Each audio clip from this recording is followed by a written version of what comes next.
I was on top of the world that spring of 2025. I'd landed my dream job at Pinnacle Marketing, this hotshot firm in downtown Austin. I was their rising star, a junior account manager handling big clients, think tech startups, fancy restaurants. I worked my butt off pulling 10-hour days, pitching campaigns that made our clients millions. My boss, Greg, called me the spark plug of the team. I was 25, living in a cute loft with my boyfriend, Nate, a graphic designer who'd doodle hearts on my coffee cups. Life was good, you know? Like, pinch me, I'm dreaming good. Then came the news that changed everything. I was pregnant. Nate and I found out in February, staring at that little plus sign on the test, half laughing, half crying. "We're gonna be parents," he said, spinning me around our tiny kitchen. I was over the moon but nervous. Bobbies are a big deal, right? Still, I was ready. I'd saved up, had health insurance through Pinnacle, and figured I'd keep working after maternity leave. I mean, women do this all the time, don't they? I decided to tell my work early, thinking honesty was the way to go. Big mistake. I walked into Greg's office one Monday, all smiles, wearing my favorite blazer to hide my nerves. "Hey Greg, got a sec?" I said, sitting across from him. He leaned back, sipping his coffee, all casual. "What's up, Donna?" I took a deep breath. "I'm pregnant, due in October. I'm super excited, and I'm planning to keep killing it here." I waited for a congrats, maybe a smile. Instead, his face tightened, like I'd just told him I was quitting. "Pregnant, huh?" he said, tapping his pen. "That's a lot. We'll need to discuss logistics." Logistics, I thought. What's that supposed to mean? That's when the vibe shifted. The next day, I got an email from HR. My performance review was being fast-tracked. Weird, since I'd just gone a glowing one 3 months ago. I brushed it off, figuring it was routine. But then at our team meeting, Greg started nitpicking my work. "Donna, this pitch is sloppy," he said, tossing my slides aside. Sloppy? I'd spent weeks on it, and the client loved it. My Sarah whispered, "What's his deal?" I just shrugged, but my gut was screaming, something's wrong. A week later, the hammer dropped. I got called into HR with Greg and Lisa, the head of HR, this cold as ice woman who never smiled. "Donna," Lisa said, sliding a paper across the desk, "due to budget constraints, we're adjusting your salary down 20%. I blinked, stunned. "Wait, what? Why me?" I asked, voice shaking. Greg chimed in, all fake concern. "It's not personal, Donna. With your situation, you'll be less available, so we're reallocating resources." Less available. I was 3 months pregnant, working harder than ever. I wanted to scream, but I just sat there like, really? Did that just happen? I walked out, head spinning, and called Nate from the parking lot. "They cut my pay because I'm pregnant," I said, tears burning. "Can they even do that?" He was livid. "That's illegal, babe. We'll figure this out." I went home, pulled out my laptop, and started Googling pregnancy discrimination, Texas labor laws. Turns out it's against federal law, Title VII, the Pregnancy Discrimination Act, to penalize a woman for being pregnant. I felt a spark of hope, but also dread. This wasn't a mistake. They were targeting me. That night, I couldn't sleep. I kept replaying Greg's words, Lisa's smirk. I thought about my mom, a single nurse who raised me, working double shifts to keep us afloat. She'd always say, "Donna, don't let anyone walk over you." I wasn't about to let Pinnacle crush me or my baby's future. I started saving everything: emails, performance reviews, that salary cut letter. I didn't know how yet, but I was gonna fight back. They thought they could push me out because I was pregnant. Oh, they had no idea who they were messing with. I was still reeling from that salary cut, you know? Like, can you believe the nerve? I'm 3 months pregnant, killing it at work, and Pinnacle Marketing decides I'm suddenly worth less. It wasn't just about the money, though. Trust me, losing 20% of my paycheck stung. It was the way they looked at me, like I was a problem they needed to solve. I'd walk into meetings, and Greg, my boss, would barely glance my way. Lisa from HR started hovering, checking my like I was some slacker. I felt like I was under a microscope, and it was messing with my head. Things got worse fast. A week after the pay cut, Greg called me into his office again. I'm sitting there trying to keep my cool, my hands folded over my barely there bump. He slides a new project across his desk, some low-priority campaign for a tiny client, the kind we usually give to interns. "Donna, we need you to focus on this," he says, all serious. "It's better suited for your current capacity." Current capacity? I wanted to laugh in his face. I just landed $1 million deal for a tech startup, and now I'm stuck with this. I forced a smile, said, "Sure thing, Greg," and walked out fuming. They were sidelining me, plain and simple. Then came the whispers. I'd catch glancing my way, talking in hushed tones. Sarah, my work bestie, pulled me aside one day in the break room. "Donna, people are saying you're slacking because of the baby," she said, eyes wide. "Greg been telling everyone you're distracted." Distracted? I was working harder than ever, staying late to prove I could handle it all. I felt like screaming, but I just hugged Sarah and said, "Thanks for the heads up." That's when I knew this wasn't random. They wanted me gone. The pressure kept piling on. Lisa started scheduling me for early meetings, knowing I had morning sickness. One day I threw up in the bathroom before a 7 a.m. pitch, then had to present like nothing happened. Greg critiqued every slide, saying, "We expect better, Donna." I bit my tongue, but inside I was like, really? Did that just happen? They were trying to wear me down, make me quit. But I'm my mama's daughter, and she didn't raise a quitter. I started building my case. Every snide email, every unfair critique, I saved it all in a folder labeled work stuff on my laptop. I screenshot Greg's comments, Lisa's performance warnings that came out of nowhere. I even recorded a voicemail from Lisa, all fake sweet. "Donna, we're concerned about your output. Let's chat." Concerned, my foot. I called Nate that night, packing our loft. "They're setting me up, babe," I said, voice cracking. "They want me to fail." He hugged me tight, saying, "We'll fight this, Donna, you're not alone." His support kept me going, but I was scared for our baby, our future. I reached out to my cousin, a paralegal who knew her stuff. Over tacos at her place, I spilled everything: the pay cut, the demotion, the whispers. "Girl, that's textbook discrimination," she said, slamming her soda down. "You need a lawyer like yesterday." She hooked me up with Rachel, an employment attorney who'd taken down big companies before. Rachel was fierce with this no-nonsense vibe that made me feel safe. We met at a coffee shop and I showed her my folder, emails, screenshots, the works. "Donna, you've got a case," she said, eyes gleaming. "They violated federal law. Let's start with a demand letter, then escalate if they don't budge." Escalate, I liked the sound of that. But Pinnacle wasn't done. 2 weeks later, I got an email from HR. "Due to organizational restructuring, your position is being eliminated effective next month." Eliminated? I stared at the screen, heart pounding. They were firing me while optimizing me, as Lisa put it in her follow-up call. "It's not personal, Donna," she said, all sugary. "We wish you the best." Best? I was 4 months pregnant, losing my job, my health insurance, my stability. I hung up, tears streaming, and called Rachel. "They fired me," I choked out. She didn't miss a beat. "Good, they just made our case stronger. We're suing." That night I sat on our couch, Nate's arm around me, my hand on my bump. I felt our baby kick for the first time, this tiny flutter of hope. "We're gonna be okay, little one," I whispered. Pinnacle thought they'd broken me, but they'd just lit a fire. I wasn't just fighting for me, I was fighting for my kid, for every woman they'd tried to push out. They didn't like that I was pregnant. Too bad. I was about to make them regret it. I was 4 months pregnant, jobless, and staring at a bank account that looked more like a grocery receipt than a safety net. Pinnacle Marketing had optimized me right out the door, thinking I'd just disappear. But I'm Donna, raised by a nurse mama who taught me to stand tall, and I wasn't about to let them walk all over me. Losing my job wasn't just a paycheck, it was my health insurance, my stability, my baby's future. Every time I felt that little kick in my belly, I got madder. They didn't like that I was pregnant. Well, I didn't like being screwed over, and I was gonna make sure they felt it. The injustice at Pinnacle got uglier before I got canned, and looking back, it was like they were playing dirty from the start. After the pay cut, they didn't just demote me to intern-level work, they sabotaged me. Greg, my boss, would forget to invite me to client meetings, then blame me when I wasn't prepared. One time, he reassigned my biggest account, a trendy taco chain I'd grown from nothing, to a new guy, Chad, who could barely spell marketing. "Donna, you're spread thin," Greg said, smirking. Spread thin? I was outperforming half the team, pregnant or not. Lisa from HR piled on, sending me performance improvement plans with vague goals like demonstrate reliability. I'd show up early, stay late, and still get emails like, "We need more from you." It was gaslighting, plain and simple, and it made my blood boil.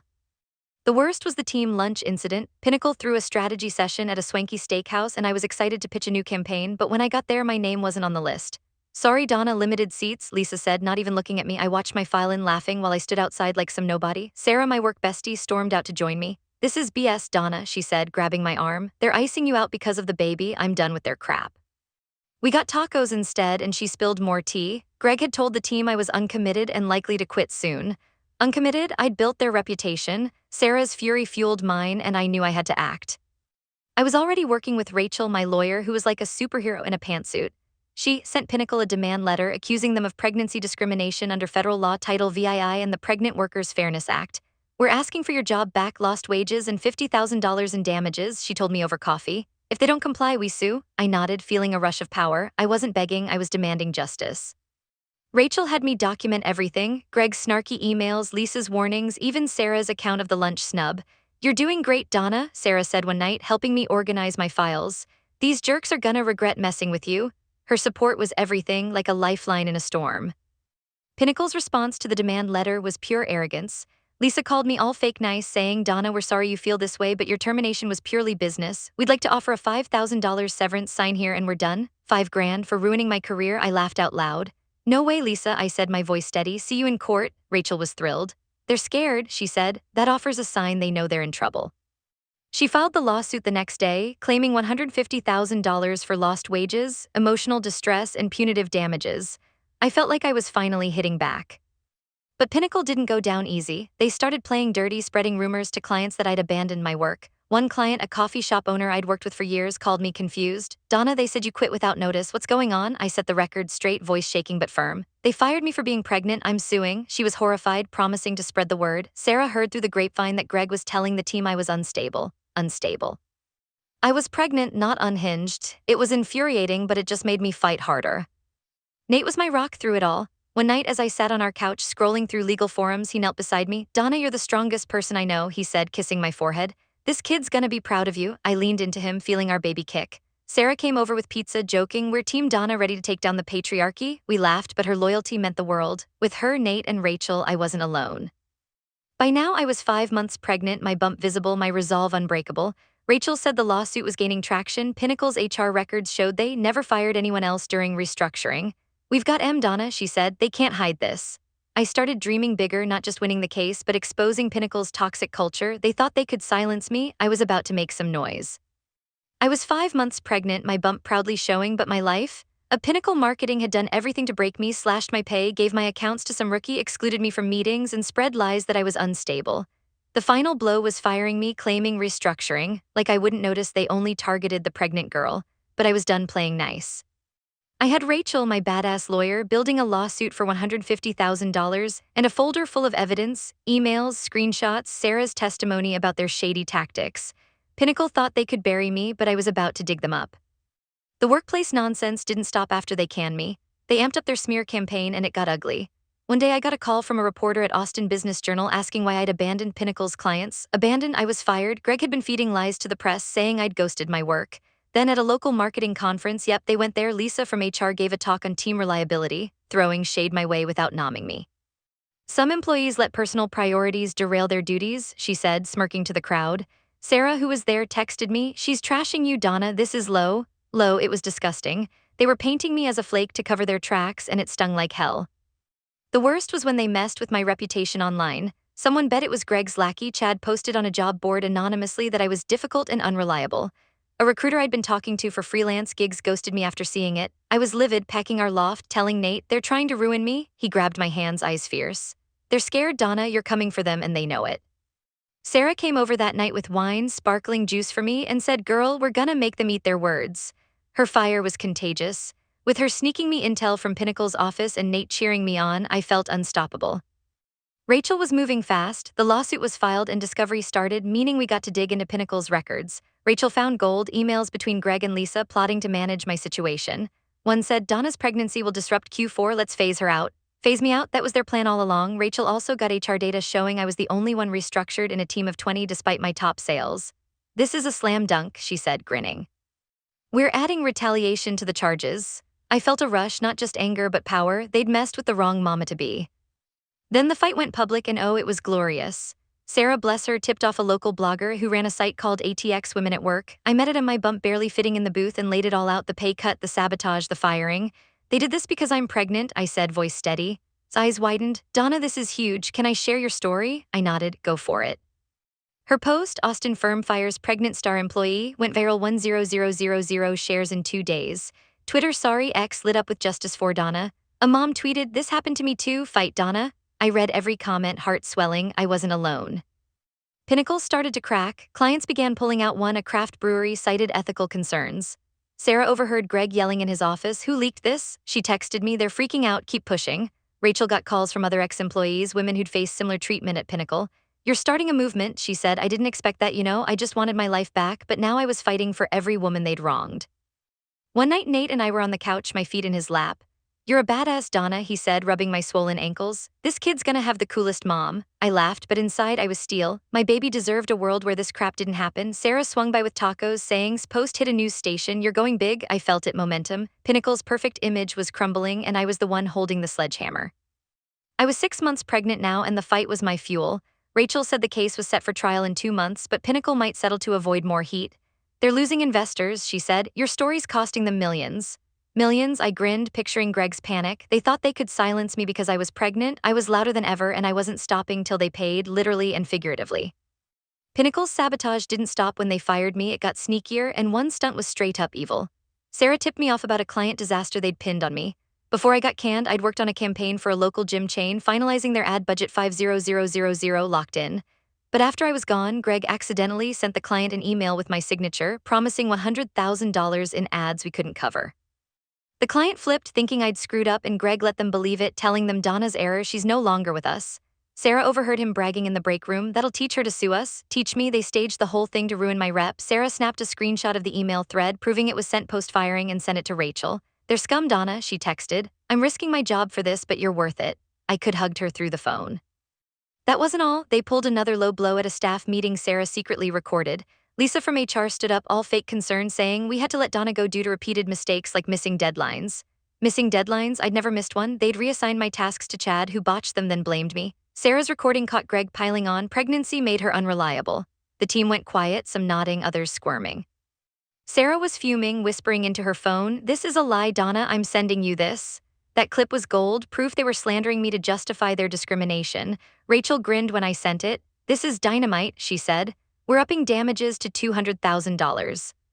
The lawsuit was a beast now. Rachel's discovery dug up more dirt. Pinnacle had a history of pushing out pregnant women, 3 others in 5 years, all restructured. One, a woman named, reached out to me after seeing's blog post. "They did the same to me," she said over coffee, her voice shaking. "I didn't fight back, you're inspiring me." Her story broke my heart but lit a fire. Rachel added her testimony, strengthening our case. Pinnacle's lawyers tried to settle again, offering $20,000 and a gag order. "They're panicking," Rachel said. "Investors are bailing." I told her, "No deal, I want a trial." I wasn't here for hush money, I wanted justice, loud and public. Public heat was scorching Pinnacle's blog led to a KXAN news segment, Austin firm accused of pregnancy discrimination. They interviewed me and I didn't hold back. "They fired me for being pregnant," I said, staring into the camera, my bump front and center. "I'm fighting for my baby and every woman they've hurt." The story blew up with ex-posts calling Pinnacle toxic. 2 major clients, a software company and a hotel chain, dropped them, citing values misalignment. Sarah overheard Greg yelling at Lisa, "We're hemorrhaging money because of her." Good, they started it, I was finishing it. Sarah was my hero, risking her job to feed me info. One night she came to our loft looking stressed. "They're watching me, Donna," she said, sipping juice. "Greg asked if I'm talking to you." I hugged her tight. "You don't have to do this, Sarah." She shook her head. "No way, your family, they're wrong and I'm all in." Nate chimed in, "Team Donna's got this." We laughed, but her loyalty kept me grounded. Nate was my anchor too, cooking me dinners while I pored over legal papers. "You're unstoppable, babe," he said, kissing my forehead. Their belief in me was everything. I was 7 months pregnant now, feeling every kick like a reminder of why I fought. The trial was a month away and Rachel said we had a 90% chance of winning. "Pinnacle's board is freaking out," she said. "They might fire Greg to save face." Fire Greg? I'd believe it when I saw it.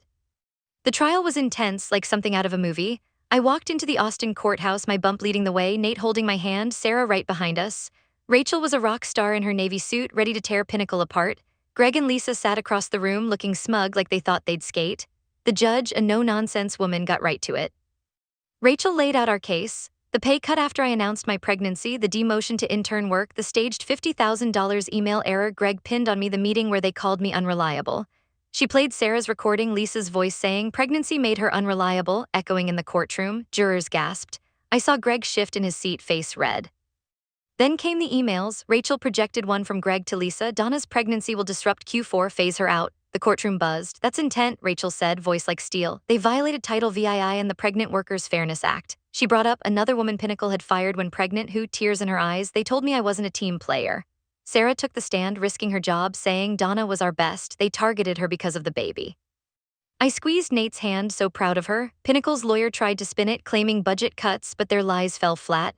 The staged email, Sarah's screenshot, proved it was sent after I was fired. The judge's eyes narrowed and I knew we had them. Pinnacle's sabotage kept haunting them. Rachel revealed another dirty trick. They deleted my performance reviews from their system, replacing them with fake ones rating me unsatisfactory. But I'd saved the originals glowing with Greg's signature. "They records to justify her firing," Rachel told the jury. Lisa looked like she wanted to sink into the floor. The jury deliberated for just 4 hours. When they came back, the foreman read the verdict. "We find Pinnacle Marketing liable for pregnancy discrimination and retaliation." The award, $250,000, lost wages, damages, and a big fat message, "You can't do this." I hugged Rachel, tears of relief burning my eyes as Nate whispered, "You did it, babe." The fallout was instant. KXAN News ran a follow-up. Austin firm slapped with $250K for firing pregnant employee. X exploded with Pinnacle down trending. 2 more clients, a fitness chain and a startup, Bilade, and an investor group pulled $2 million citing ethical breaches. Sarah texted from the office, Greg, losing it, boards talking, firing him. Lisa resigned the next day, her LinkedIn profile scrubbed. Pinnacle's stock tanked 15% and their family-friendly brand was toast. They didn't just lose money, they lost face, and I'd made it happen. Sarah was my MVP. She met me for coffee post-trial, still at Pinnacle but eyeing new jobs. "I'm so proud of you, Donna," she said, squeezing my hand. "You changed things." I hugged her tight, saying I couldn't have done it without you. Nate was my heart, planning a nursery while I fought. "You're a legend," he said one night, painting our baby's room blue. Their support carried me through the chaos, reminding me I wasn't alone. I was 8 months pregnant now, feeling every kick like a victory. The money was coming $250,000, enough to secure our future, but it wasn't just about cash. I'd exposed Pinnacle's toxic culture, given voice to women like the blogger offered me a column on ATX Women at Work to share my story and help others. You're a trailblazer, Donna, she said. Trailblazer? I was just a girl who refused to be stepped on. But I started dreaming bigger, maybe workshops, teaching women their rights. Pinnacle didn't like that I was pregnant. Too bad. I'd turned their hate into my power. Pinnacle's desperation was like watching a bad reality show. Sarah, still at the company, sent me updates that had me floored. The board called an emergency meeting after the verdict, with Greg getting chewed out for mishandling my case. He's done, Sarah texted. They're cutting him loose. Sure enough, 2 days later, Pinnacle announced Greg's resignation, claiming he was pursuing new opportunities. New opportunities? The guy was radioactive. Nobody in Austin would touch him. Lisa, the HR snake, was already gone, but they replaced her with a PR flack who sent out a pathetic memo. Pinnacle is committed to inclusivity. Inclusivity? Tell that to the 3 other pregnant women they'd fired, whose stories Rachel was now digging into. They tried a last-ditch PR stunt, posting a glossy X ad about their new diversity initiatives. It backfired hard. Users flooded the comments with Pinnacle down, sharing my KXAN news clip and stories of their own workplace nightmares. A major investor, some VC firm, yanked $5 million, saying, "We don't back toxic brands." Sarah overheard the CEO screaming on a call, "We're bleeding cash because of one employee." One employee? That's right, Greg, and her name's Donna. Their stock was down 20%, and a fourth client, a big retail chain, bylaid, citing my case. Pinnacle was a sinking ship, and I'd poked the holes. The money hit my account a week after the verdict, 250000 minus legal fees, wired straight to my bank. I stared at the number, heart racing. It was security for my baby diapers, a future. Nate and I celebrated with takeout tacos sprawled on our couch. "You're a freaking warrior, Donna," he said, kissing my bump. "Our kid's gonna brag about you." I grinned, feeling lighter than I had in months. The cash wasn't the win, though. It was knowing I'd made Pinnacle pay for every dirty trick, from that staged $50,000 email to their unreliable lies. Sarah was my lifeline to the end. She quit Pinnacle the day after Greg's exit, landing a better job at a startup that actually valued her. We met at our favorite diner, her smile huge. "You changed everything, Donna," she said, stealing my fries. "The office is a ghost town, half the team's jumping ship." I hugged her, saying, "I owe you big time, Sarah. You risked it all for me." She waved it off. Team Donna forever, right? Her courage had been my backbone, sneaking me that recording, those screenshots. Without her, I might faltered, but with her, I soared. The final blow to Pinnacle came when the feds got involved. Rachel's work with other ex-employees caught the Equal Employment Opportunity Commission's eye. They launched an investigation into Pinnacle's pattern of discrimination, slapping them with a $500,000 fine. Austin Business Journal ran a headline, "Pinnacle Marketing faces federal probe after lawsuit." Their downtown office started laying off staff, and rumors swirled they might fold. I didn't cheer, I just felt done. They'd tried to ruin me for being pregnant, and now they were the ones out of a job. By 9 months, I was ready to pop, but I had one last move. The ATX Women at Work blogger asked me to speak at a women's networking event. I stood on stage, belly huge, and told my story: the pay cut, the sabotage, the trial. The crowd of 200 cheered, some crying. "Don't let anyone dim your light," I said, voice strong. "Fight for your rights." Afterward, women lined up to share their stories, asking for Rachel's card. I'd started something bigger than me, and it felt right. A week later, I gave birth to my daughter, Lily, 7 pounds of pure joy. Nate cried, Sarah brought balloons, and I held Lily, whispering, "We won, baby girl." The $250,000 was in the bank, Pinnacle was a wreck, and I was free to be a mom, to rebuild, to never let anyone push me down again. They didn't like that I was pregnant, too bad. I turned their hate into my victory, and that was that. And that's it, y'all, the end. Pinnacle's toast, Lily's here, and I'm stronger than ever with Sarah and Nate by my side. What's your biggest workplace win? Spill it in the comments, hit that like, and subscribe for more stories like this. Thanks for riding with me.